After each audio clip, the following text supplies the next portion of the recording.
is EWA Radio, the official podcast of the Education Writers Association, and I'm public editor Emily Richmond. Do you always feel like somebody's watching you? If you're in a public school these days, you might be right. Today's guest is Education Week staff writer Benjamin Herold, who has been closely following how districts are ramping up their digital surveillance with an eye towards safety. Along the way, they're amassing a stunning amount of information about students' online behavior and habits at an arguably high cost to both districts' bottom lines and students' civil liberties. Ben, welcome back to EWA Radio. Good to be here. Ben, where does this story begin for you? Why was now the time to tell it? Well, it really started after Parkland and the tragedy there. And what we found is that as the school safety conversation ramped up, much of the focus was on really hot button issues like arming teachers and school discipline and money for mental health services and the like. But there was this kind of quiet thing that was happening underneath that around ramping up the use of digital tools to monitor social media and monitor students' network traffic as a way to try and hopefully identify potential threats before they happen. And so we got really interested in trying to understand, are those tools effective? How widely are they used? And what kinds of situations and issues are they creating for the schools that are suddenly getting these kinds of alerts about what students are doing on social media or on their school computers? How much of this is a case of districts just had a lot of leeway to put these things in place, or how much of it was parents may have checked a box and not realized what they were giving up in terms of their students' privacy? I think it's a little bit of both. When we started looking at the companies that are offering these tools and services to districts, what we really saw was that there's been this kind of quiet but dramatic escalation in the types of services, monitoring services that they offer. So I'll take, for example, a company called Securely. They've been around for several years, and they initially started by doing kind of web filtering. So the idea is schools give students devices and internet access. They're actually schools are required by federal law to block access to harmful or inappropriate content by that. And there were companies that started by offering that service. But over the last 5 years, there was this kind of quiet escalation of what services that kind of came on top of that. So then it was monitoring students' browsing histories and providing alerts to their parents. It was doing push notifications so that if a student, said anything that might be construed as bullying, or that they were a victim of bullying, or that they might be considering hurting themselves, there were notifications sent to school officials and then parents in some cases. Then it expanded into monitoring social media and school email addresses and so forth.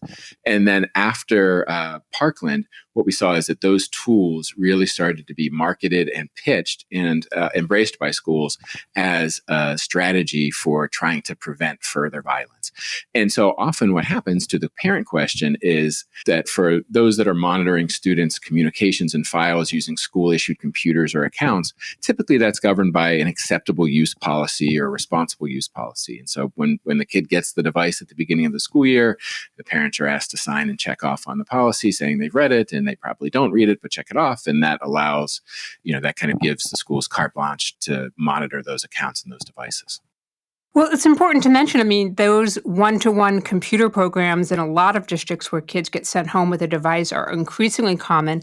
Kids are more wired than they've ever been. And I do think it's interesting when we're talking about kids spending a lot of time on computers for school-related activities, but we're also talking about tracking kids when they may be in their off hours. Tell us a little bit more about that. I think what we find is that the lines get blurry very quickly. So part of that is social media monitoring services, and districts are increasingly turning to those as well. And it's important to note that those generally cover just public social media posts. So it's not necessarily the case that companies are targeting individual students or accounts. They're just doing kind of a blanket dragnet of anything that might be relevant to that school and community that might indicate a potential threat. But where it gets blurry quickly is what, for example, if a student uses their school-issued email account as the basis for creating a social media account, then all of the communications, every time they get an email from Twitter or Instagram saying, hey, you posted this content, or here's, your notifications, that stuff is all getting sent through the district's internal filters and getting scanned and monitored. Or, conversely, what happens if a student goes home with their school-issued device and they do their homework and, do a great job on their assignment and go to bed, and then an older brother or a cousin or mom or dad end up using that computer for stuff that maybe they shouldn't be using the computer for. That's still getting tracked as well. So the lines get blurry very quickly. I don't think you can find an education reporter today who hasn't received at least one email blast from a company claiming that they've helped a district thwart a serious attack. But what did you find out in terms of the statistics and reliability of these programs? It was hard to pin down. So what we started with was going to the companies and going to their PR reps and saying, hey, I'd really like to talk to the districts where your service helped stop the school shooting. And they would refer me to districts. And, in many cases, there were local media reports saying, social media threats flagged and school shooting stopped. But then we started asking the district officials about, well, what actually happened? What was the nature of the threat? Was there kind of a viable plan in place? Typically what the districts would say was, well, it was probably more of a joke, but you can't be too careful. One school safety director told me, we have not had an incident where we found the kid with a gun in his guitar case. What we found is incidents that are more like one student emailing another student late at night saying, tomorrow it will all be over. And so what do you do in that case? It's very ambiguous. It's not very clear. And districts are now forced to confront these very confusing and difficult situations. In that specific case, the district ended up contacting law enforcement and having a police officer go by and do a welfare check at the child's home in the middle of the night. And what they found out was that it was a breakup situation and the student was upset, but there was certainly no imminent threat of a school shooting or anything of that nature. I want to talk about how you used records requests to fuel your reporting here. What were some of the differences you saw in compliance among districts and companies when you were asking for information? I think the basic question that this story and project that we did kind of pushed on is whether the alerts and notifications that school districts get from these monitoring companies are public records. And, submitted probably about a dozen requests to districts and regional consortia of school to try to get at these records. And some claimed that they were not public records and they were protected. Others provided them. And so we focused on the districts where we did get the records and went through them. And what we found was that the way the services typically work is that each day there are administrators in these school districts that are getting emailed and sometimes text message notifications saying, so-and-so posted on Twitter something that could be considered an indicator of potential self-harm, or someone posted on Twitter using the word murder or shoot up. And often it's keyword-based searches. And so a lot of the reporting for this story was just going through hundreds and hundreds and hundreds of these alerts and just trying to get a sense for how valuable they might be and the types of situations that they created for schools and administrators. What should local reporters be asking for? Let's say they're going to submit an open records or FOIA request to their district. How should they frame it for the most effectiveness? The place to start is looking for contracts, asking for contracts with any companies that a district is contracting with in order to either monitor student network traffic, communications, or files, and also for any social media monitoring. And there's, a handful, maybe about 10 or 12 companies that are the major players. Some of them are fee for service and some of them are free, but there should be documentation related to either. Once you know what companies your district is using, then it's a matter of finding out who's getting the alerts and what form the alerts would take. Often that's covered in the kind of correspondence and licensing agreements between districts and companies. So you should request those. And then once you know who's getting the alerts, then you just start requesting the email. So, I requested in many cases, all the alerts received by the director of guidance and the superintendent and director of safety from company X over a specific time period.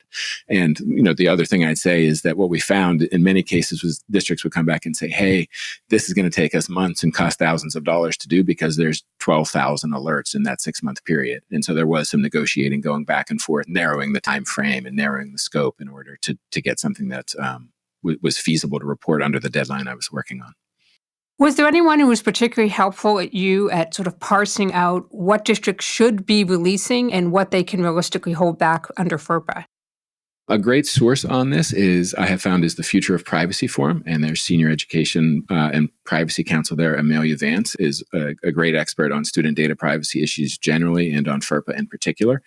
But I would say that, I think that this is kind of an emerging gray area. And so I don't know that there's a standard rule of thumb on how districts should be approaching public records requests for this information. So my advice is to kind of flood the zone and see what comes up. We're talking with Education Week staff writer Benjamin Harold about his reporting on districts ramping up their digital surveillance of students' online behavior. Don't miss an episode of EWA Radio. You never have to. You can find us on your favorite podcast app. And if there's a story you want to know more about, drop us a line with radio@ewa.org. Ben, there's something I keep thinking about, and that's how often, as an adult, I just sort of instinctively click the accept button without actually reading these multiple page conditions whenever I'm presented with a new website that I want to visit or a new app I want to download. You talk in your story about this concern that students are being conditioned to forfeit their civil liberties when they do come out into the so-called real world. Talk a little bit about that conversation we need to be having. The one anecdote from the story that really just stuck with me, and I still find myself thinking about over and over again, is there's a student in a school district in Texas, and the student was concerned about a classmate. The classmate had been making some troubling presentations in classroom. The classmate thought it was, that this person was angry and maybe a threat, and wanted to raise the alarm about her fellow student. But the way that she did that was by communicating directly with the algorithms, essentially. So she opened a Google Doc, said, hey, I have these concerns about my classmate. He's acting kind of strange. I'm worried that he's angry and maybe a threat. And then just typed down every curse word she could think of, and then apologized for it and said, hey, I'm sorry for the foul language, but I just want to make sure that someone sees this. And so for me, that kind of spoke to this idea that students are in many cases, I think, very aware that everything that they write and do is being monitored. And so that raises all kinds of questions for school. So one of the sources I talked to for this was the American Civil Liberties Union and the Brennan Center for Justice at New York University Law School. And they raise these questions about, okay, well, what about the student who is asked to journal in school and wants to write about their personal experiences with their own sexual identity or with abuse or with any other, potentially sensitive topic? What does it mean that is now being flagged and monitored and that students in many cases know that? Is that going to chill what they feel comfortable writing about? Is that going to limit their ability for free expression? Might it actually limit students' ability to gather and assemble and protest something that's happening in their schools? It's kind of a Pandora's box of potential issues that arise when there's this constant monitoring of everything students do. And I think from talking with the school districts that we reported on, that part of the conversation really hasn't happened yet. Mostly they've been focused on the safety concerns. There's this tremendous pressure to do something. And then B, they do something and realize they have all of this kind of new work and headache to deal with. How do you process these thousands of alerts and notifications? And what's getting lost in the mix is what it actually means for privacy and civil liberties. There are some obvious sources on stories like this, from district officials to parents to students and staff. But who are some of the voices that reporters might not automatically be thinking about tapping? I think it's important on these kind of stories to look outside of K-12 and then the typical usual suspects in some ways. And so as I've covered surveillance and these technologies, one group that has been particularly helpful is the Brennan Center. I end up talking with the folks in their national security program fairly regularly during the reporting, because they've been looking at these issues in the context of policing, in the context of travel and kind of the post 9/11 landscape. And it's kind of helpful to remember that while it may be new for schools, these kind of issues and tensions, it's not new for people in other sectors. And so getting that kind of broader perspective is very useful. Similar with the ACLU, they're certainly active on education issues, but what I find is that there's people who actually really understand the technologies in ways that many in K-12 don't. And they also understand the bigger picture implications in ways that can kind of bring fresh voices and fresh questions that K-12 folks should be considering. You talked to a number of adults in your story who expressed concern about this digital surveillance and the possible risk to civil liberties, but they also describe it as a quote-unquote necessary evil, or they say this is the world we live in now. But are we really talking about an either-or scenario?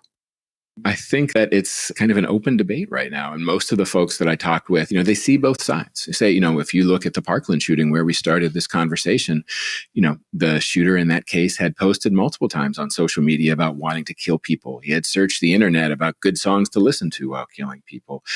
He had used school computers allegedly to look for instructions on how to build a nail bomb. And that's on top of, his interactions with law enforcement and mental health groups. And no one had ever really been able to put together the pieces. So you can kind of understand, even those who are concerned about civil liberties understand the impulse to want to do something and try and connect those dots. I think the question is, to what extent should we be basing policy that might affect millions of students or using technologies that could affect millions of students and large numbers of the public in the surrounding communities for what are still statistically very rare tragedies? And that's a question that, again, I think the United States and we as citizens have been wrestling with for almost 20 years now in schools. That's a front burner issue for them now, suddenly as well. I was surprised that some of these surveillance programs are using facial recognition to identify students. You've been covering school technology for a long time. Was there anything that surprised you in your reporting? Well, I think that what we see often, and start to see patterns, and that's in the technology sector. And what you often see is that companies who have developed technologies for non-educational purposes suddenly see potential applications for schools, and so then they kind of quickly try and retrofit and adapt the technology for schools. But schools are unique institutions and organizations with unique considerations. I mean, kids are required to be there. There's the student privacy laws that are unique to educational environments.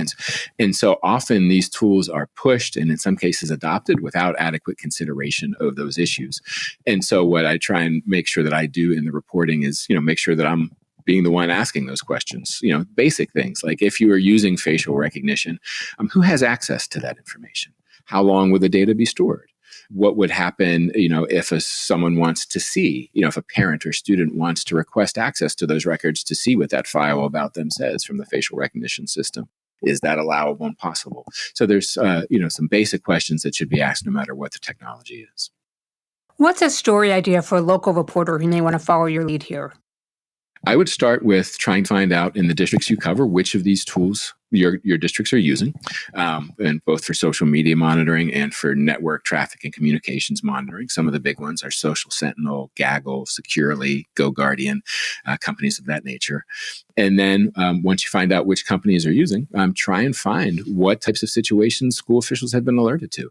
Try and get access to those notifications and see if there has been any cases where violence or suicide or self-harm actually have been thwarted, or if it's mostly a flood of ambiguous or irrelevant information, and try and get a handle on how much time and resources that's actually consuming at the district, if it's actually helping safety or if it's adding a layer of work with little benefit. I would also suggest, taking a look to see what jobs your district is advertising in the digital realm, whether it's for digital privacy manager, and also keeping an eye on your school board's consent agenda, usually at the back of the packet where the smaller ticket budget items can get passed with just a voice vote and a lot less discussion. Often these kinds of technology surveillance things can be buried back there. And piggybacking off that, requesting job descriptions. So what we found with many of these services is that the responsibility for monitoring the notifications that come in and figuring out how to respond, there's not necessarily someone new that's hired to do that. It's a responsibility that's layered on to an existing job. So what you'll see in many districts is instructional technology coordinators or safety directors who all of a sudden have to provide 24/7 staffing to respond to emergency alerts that may come in the middle of the night. Who's doing that and how much are they getting paid, and are they trained adequately to do it? Ben, I wanted to mention you're going to be a Spencer Fellow at Columbia University this fall. Congratulations. Thanks so much. What's your study plan? I'm going to be reading a ton and focusing on suburban schools. So it'll be a switch out of the technology world for me, which would be a welcome break after 6 years on the beat. And I'm really interested in, given the demographic shifts in suburban schools, how they're responding. And so eager to get into the field and get into the classroom and learn something new. Well, we'll miss you on the beat, but look forward to your return and finding out what you've learned. Benjamin Harold is a staff writer for Education Week, and he joined us from Philadelphia. Ben, thank you for making time for EWA Radio. Thanks so much for having me. And that wraps up another episode for us. The story you want to know more about, drop us a line with radio@ewa.org. The mission of the Education Writers Association is to strengthen the community of education journalists and improve the quality of education coverage. For more than 70 years, EWA has helped reporters get the story right. Have a great week, and thank you for listening.